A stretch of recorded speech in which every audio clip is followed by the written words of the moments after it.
Este é o primeiro sábado do mês de fevereiro, então nós nos lembramos do Imaculado Coração de Maria. Também hoje a igreja celebra a memória de São Brás, bispo e mártir, que viveu ali entre o final do século III e início do século IV. Foi bispo de Sebaste, na Armênia, e é conhecido pelos muitos milagres que Deus operava por meio dele, ainda durante a sua vida neste mundo. E coroou o seu ministério de pastor com o martírio. Então ele é invocado especialmente contra os males da garganta e outras tantas doenças que Deus concedia a ele que curasse durante a sua vida. E depois também do seu martírio, na glória, ele tem sido sempre invocado e Deus tem concedido a cura de enfermidades por meio de sua intercessão. Na primeira leitura de hoje, Salomão, depois da morte de Davi, seu pai, ele que tinha sido escolhido para ser o seu sucessor, então ele vai ser coroado rei de Israel. Mas ele era apenas um adolescente, um jovem, e ele tinha essa missão de governar as 12 tribos de Israel. Então ele pede a Deus sabedoria para governar, para bem conduzir, para pastorear o povo que Deus lhe tinha confiado. Sabedoria que é o maior dos dons do Espírito Santo, dos 7 dons do Espírito Santo. O maior deles é a sabedoria, porque cada dom do Espírito Santo aperfeiçoa uma ou mais virtudes. E o dom da sabedoria aperfeiçoa a maior de todas as virtudes, que é a virtude da caridade. Portanto, o dom da sabedoria é um impulso do Espírito Santo para nos fazer amar a Deus com perfeição. Portanto, a santidade, de certo modo, até se confunde com a sabedoria.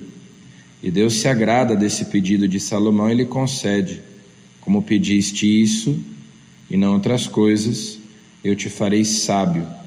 A sabedoria não tem a ver apenas com saber as coisas, mas ela tem algo a ver com sabor, o saborear a palavra de Deus, o conhecimento de Deus, um conhecimento experimental, que significa também fazer com prazer a vontade de Deus. É a mais perfeita conformidade com a vontade de Deus. Então, o homem sábio não só faz o bem, mas seu coração está inclinado para o bem. Ele faz com prazer a vontade de Deus.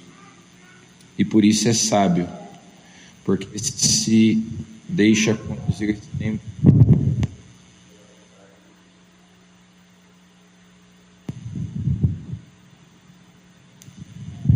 E Jesus no Evangelho, depois que ele enviou os discípulos para pregarem, como nós escutamos ontem, os discípulos vão, pregam o Evangelho com a autoridade de Jesus, depois voltam, contam para Jesus tudo o que haviam feito, e Jesus os leva a um lugar à parte para descansarem, para comerem, e mesmo assim as pessoas vêm, as multidões os procuram. Jesus se compadece dessas multidões, porque eram como ovelhas sem pastor. Por isso mesmo é que Jesus escolhe os 12. Eram tantas pessoas que queriam se encontrar com ele, que queriam tocá-lo. Era impossível que Jesus desse atenção a todas as pessoas. Então ele escolhe os 12 para serem seus ministros, seus representantes. E é assim que Jesus, na igreja, por meio de seus ministros, por meio dos pastores, vai tocando, falando com as pessoas, né, por meio daqueles que ele instituiu, sobretudo pelo sacramento da ordem. E Jesus os leva também a descansar, ou seja, para dar é preciso primeiro receber. Para comunicar aos outros a graça é preciso recebê-la. Então sempre é necessária essa dinâmica de estar com Jesus, de escutá-lo, para depois ter algo daquilo que eu recebi de Jesus, algo para dar aos outros, porque não é algo que se dá de si mesmo, mas eles são ministros, são representantes, e nós também.